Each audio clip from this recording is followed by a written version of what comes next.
देखिए, लगातार Sheikh Bhikhari medical college अस्पताल से अनियमितता की खबर आ रही है। कल भी एक खबर आई थी जिसमें एक थैलेसीमिया पीड़ित महिला को खून चढ़ाने के बाद ऑक्सीजन की कमी होती है और ऑक्सीजन नहीं देकर उसे एक्सरे रूम भेज दिया जाता है, जिस दौरान घटना घट जाती है, उनकी मृत्यु हो जाती है। तो फिर देर रात एक खबर आई है कि एक पेशेंट को खून चढ़ाया जाता है जो प्रसव पीड़ा के दौरान यहाँ पहुंची थी। बच्चा होने के बाद उसे खून चढ़ाया जाता है, खून की कमी थी और इस दौरान उन्हें अकबकाहट फील होती है, लेकिन नर्स एक नहीं सुनते हैं और खून लगातार उन्हें चढ़ाया जाता रहता है। इस दौरान एक घटना घट जाती है।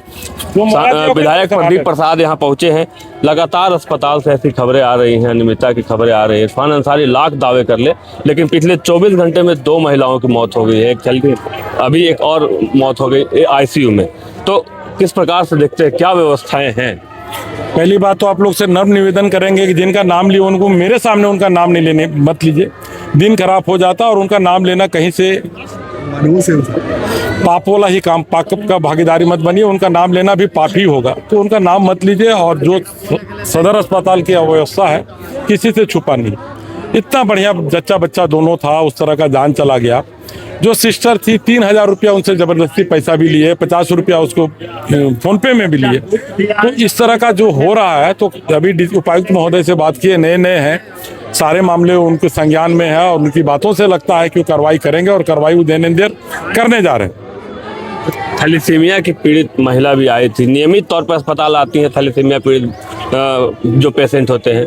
खून चढ़ाने के दौरान उन्हें ऑक्सीजन की कमी होती है, ऑक्सीजन मांगते रह जाते हैं, ऑक्सीजन मिलता नहीं, उनकी भी मौत हो जाती है। अभी जो 3 मौत हुआ ना, वो तीनों ऑक्सीजन की कमी से हुआ। ऑक्सीजन उसके परिजन मांगते रह गए और ऑक्सीजन नहीं मिला। आप कटोरा लेके भीख भी मांगेंगे तो इतना ऑक्सीजन आपको मिल जाएगा। लोग देने को तैयार है। ये किस तरह के जल्लाद लोग को यहाँ भर्ती किया गया, किस एजेंसी को दिया गया है, अनट्रेंड लोगों को दिया गया है, ये बहुत बात है। और हो सकता है हम लोग जितना देर में वार्ता करें तब तक एक देहांत या फिर हो जाएगा। देहांत होना अलग बात है और लापरवाही से देहांत होना ये दूसरी बात। बताया जा रहा है कि रात में जो ऑन ड्यूटी डॉक्टर थी वो भी यहाँ मौजूद नहीं थे। पेशेंट लगातार शिकायत कर रही थी, लेकिन नर्स ही उन्हें देखने आ रही थी, डॉक्टर नहीं पहुँच रही थी। ये दोनों शिकायत जो आप बोले एकदम सही है। अभी भी जो जिनका एक लेडी आई थी जिनका फादर का डेथ हुआ है, वो भी डॉक्टर के लिए चिल्लाते रह गए, कोई डॉक्टर नहीं है और उनका डेथ हो गई। ऑक्सीजन के लिए वो भी चिल्लाते रहेंगे, डेथ हो गया। अभी भी ऑक्सीजन का लापरवाही से हुआ। अगर हम लोग यहाँ सेवा देने के लिए हजारीबाग के लोग 7-8 लोग रहते थे, उसे भी षड्यंत्र के तहत हटाया गया। तो कहीं न कहीं ये सरकार का फेलियर है। सरकार को इस्तीफा देना चाहिए। जो इसमें है उनको इस्तीफा देना चाहिए। इसमें रहने का कोई अधिकार नहीं है। उनका कोई नैतिकता नहीं बनता है कि इसमें इस अस्पताल का जो जिम्मेवारी ली है वो जिम्मेवारी ले। कैसे सुधरेगा? उत्तरी छोटा नागपुर का सबसे बड़ा अस्पताल इसे कहा जाता है। चतरा से भी लोग यहाँ पहुँचते हैं। मैं आपके कैमरा में कर रहा हूँ, जो लोग अभी हैं उनसे नहीं सुधरेगा, नहीं सुधरेगा, नहीं सुधरेगा। तो क्या हेमंत सोरेन को खुद इस पर संज्ञान नहीं लेना चाहिए?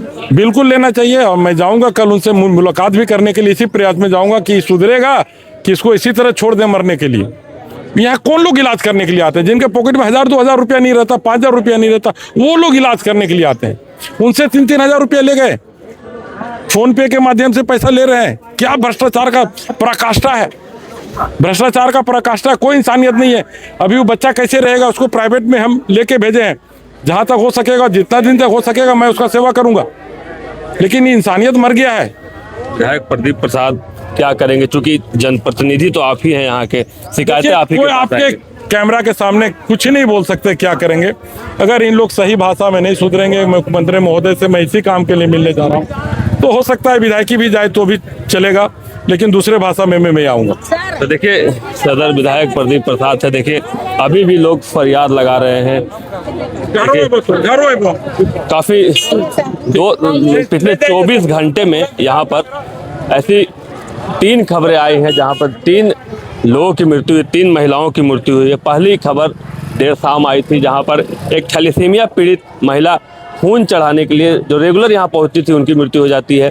देर रात प्रसव होने के बाद एक महिला को खून चढ़ाने के दौरान अकबकाहट होती है और फिर उनकी भी मृत्यु हो जाती है। और अभी थोड़ी देर पहले आईसीयू में भी एक महिला की जो आईसीयू में मृत्यु हुई है, एक पुरुष की मृत्यु हो जाती है। वो भी ऑक्सीजन की कमी से बताई जा रही है। विधायक प्रदीप प्रसाद ने काफ़ी गंभीर आरोप लगाए हैं। उन्होंने पैसे लेने का भी आरोप नर्सों पर लगाया है। फिलहाल देखना यह है कि अस्पताल प्रबंधन इस पर क्या कुछ कार्रवाई करता है। शशांक शेखर, बाइसस्कोप, हजारीबाग। घर रहने का मकान भर नहीं, ये खुशियों की तिजोरी है।